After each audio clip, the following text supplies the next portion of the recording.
Hello, my name is Alana Cotton, and today I will be speaking about communication in healthcare using face negotiation theory.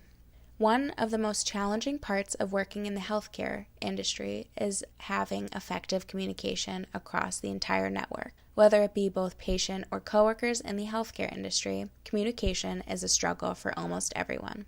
Conflict face negotiation theory assists in the ability to communicate problems between both patients and workers in the healthcare field. Conflict face negotiation theory is defined as an explanation of cultural differences and conflict as the result of combining different face needs and conflict styles from Applying Communication Theory for Professional Life, page 112. Within the use of this theory, there are many different faces that are used by an individual. The first basic two, positive and negative face.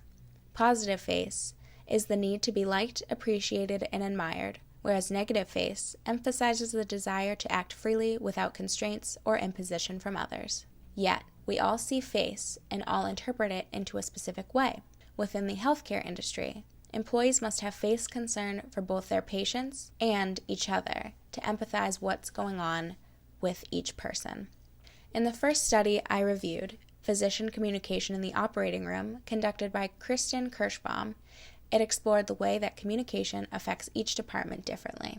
This study displays a concern of face for both the individuals within the healthcare industry and the patients that are provided care and what they feel. It discusses the usefulness of conflict face negotiation theory by creating a medical communication training for the employees to sort out their conflict styles and to find a common ground on how to communicate between each other.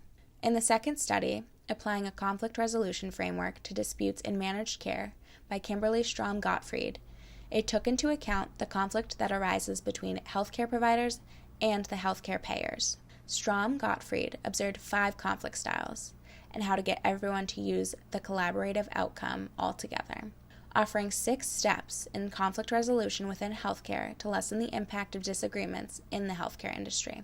In the last study I reviewed, What Happens When the Doctor Denies a Patient's Request by Stein Nelson and Kirsty Malturud, it explored the conflict that arises when doctors are attempting to do their job without creating a miscommunication between both the patient and the provider. This study, conducted in Norway, showed the results of disagreement escalating between patients and providers.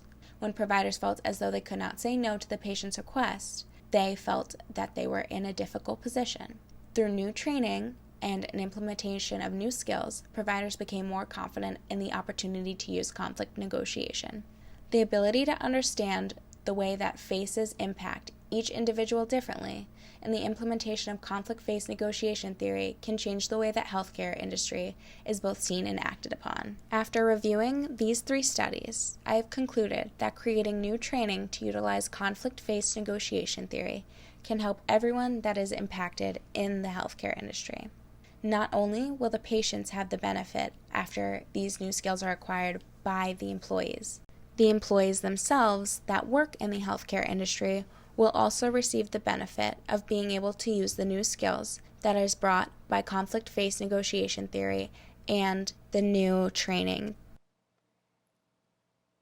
This short video shows the history of face negotiation theory at its base. It discusses when it was created, which was 1985 by Stella Ting Toomey, and that the main idea of face negotiation theory is that every culture possesses a different type of face. As you can see here, there are a few assumptions, but the most basic one that goes along with this video is that face is always different. Thank you for watching.